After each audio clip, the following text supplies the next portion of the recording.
મારી કિચન હાઉસમાં આપનું સ્વાગત કરું છું। આજે આપણે બનાવીશું કચ્છી દાબેલી। તો ચલો આપણે કચ્છી દાબેલીની રેસીપી જોઈ લઈએ। સૌથી પહેલાં આપણે એક કુકર લઈશું, ગેસ ચાલુ કરીશું, તેમાં આપણે પાણી લઈશું। સૌથી પહેલાં આપણે એને બટાકા ઉમેરવાના છે, બટાકાને બાફી લેવાના છે।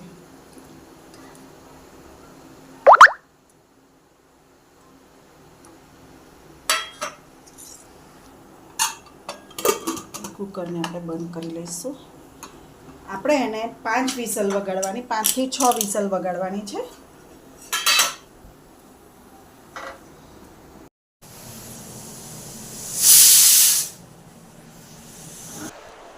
હવે આપણું કુકર ઠંડુ થઈ ગયું છે અને હવા કાઢી લઈશું। બટાકા સરસ બફાઈ ગયા છે અને હવે આપણે ઠંડા કરવા લઈ લઈશું। આપણે બટાકા બાફાઈ ગયા છે, એની છાલ ઉતારી લીધી છે। હવે આપણે બીજી એમાં શું શું એડ કરવા માટેની સામગ્રી જોઈશે। આ દાબેલીનો મસાલો છે, તેલ, દાડમ, ઝીણી સેવ, મસાલા સિંગ, ખજૂર આંબલીની ચટણી અને ધાણા। બટાકાને આપણે સ્મેશરથી સ્મેશ કરી લઈશું।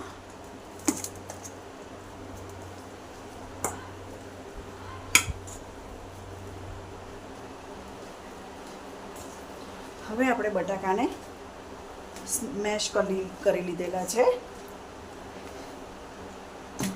એક પેનમાં આપણે ગેસ ચાલુ કરીશું, મીડિયમ ગેસ।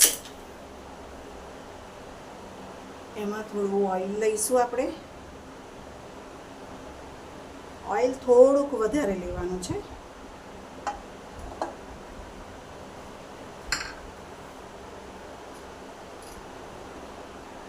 બીજી બાજુ આપણે દાબેલીનો મસાલો તૈયાર કરીશું। થોડુંક પાણી નાખી અને એને સરસ રીતે મિક્સ કરી લઈશું મસાલાને। મેં અહીંયા ઇન્સ્ટન્ટ રેડી મસાલો લીધેલો છે, દાબેલીનો જે બજારમાં અવેલેબલ, કોઈ પણ સ્ટોરમાં અવેલેબલ મળે છે।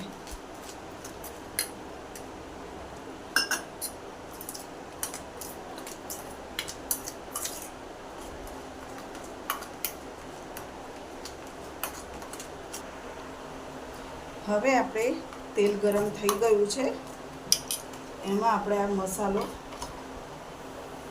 નાખી દઈશું।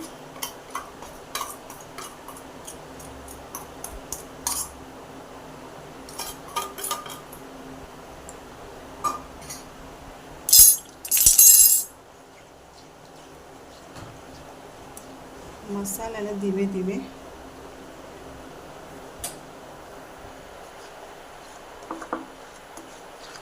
જ્યાં સુધી તેલ છૂટું ના પડે ત્યાં સુધી મસાલાને ધીમે ધીમે હલાવતા રહીશું। આપણું તેલ જો અહીંયા એકદમ છૂટું પડી ગયું છે અને કલર પણ સારો આવી ગયો છે। તેમાં આપણે ખજૂર આંબલીનું પાણી લઈશું, એટલે એનો માવો થોડોક ટેસ્ટી અને સરસ ચટપટો આવે।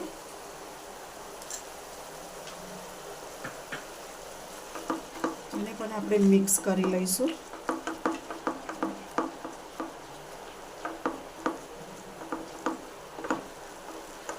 ગેસની ફ્લેમ થોડીક હાઈ કરીશું અને એને પણ થોડીક વાર મિક્સ કરીશું। પછીથી આપણે બટાકાનો માવો એડ કરીશું। એકદમ સરસ રીતે આપણે આ બટાકાના મિક્સરને મિક્સ કરી લઈશું।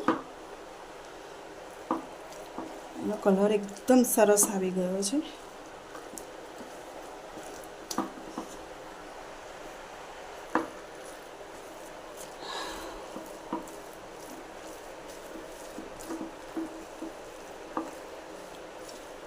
દાબેલીનું આપણે મિક્સર માવો સરસ એકદમ ફાઇન તૈયાર થઈ ગયો છે। હવે આપણે એને ગેસ બંધ કરી દઈશું અને થોડીક વાર એને ઠંડુ પડવા દઈશું.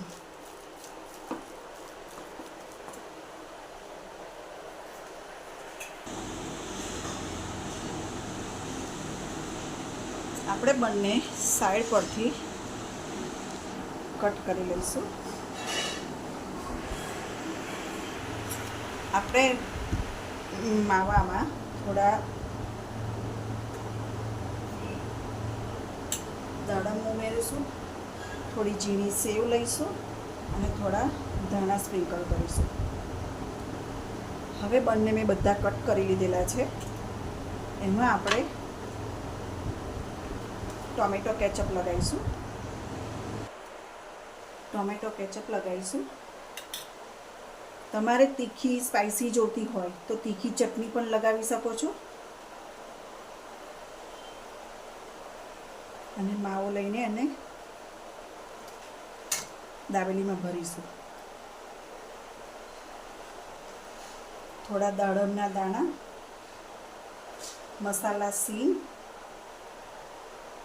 અને ઝીણી સેવ લઈને અંદર ભરીશું.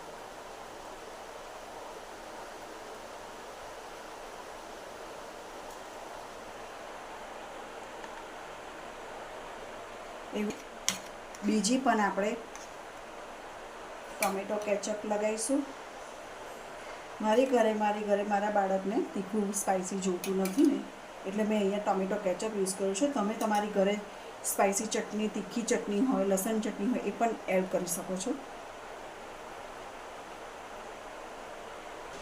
હવે આપણે એક પેન લઈશું, ગેસ ચાલુ કરીને એમાં બટર નાખીશું.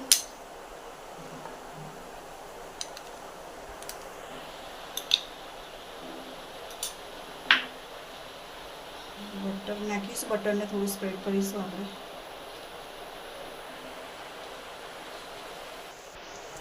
બટર હવે આપણે જે દાબેલી કરી છે એ દાબેલીને આપણે ગરમ કરવા મૂકીશું.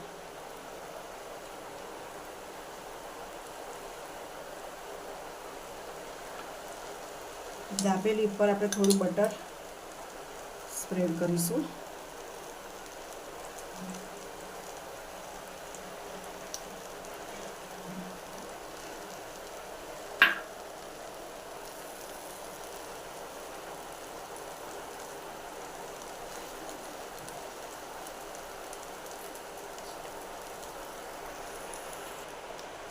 હવે આપણી બટર દાબેલી રેડી થઈ ગઈ છે.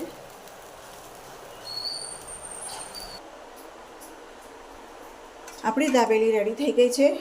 હવે એને આપણે દાડમ અને સેવ, થોડા ધાણાથી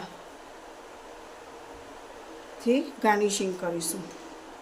આપણી દાબેલી રેડી થઈ ગઈ છે. જો તમને મારી દાબેલી ગમી હોય તો મારી વિડીયોને લાઈક અને શેર કરજો, સબસ્ક્રાઈબ કરજો અને કોમેન્ટમાં લખજો કે કેવી થઈ છે. Thank you.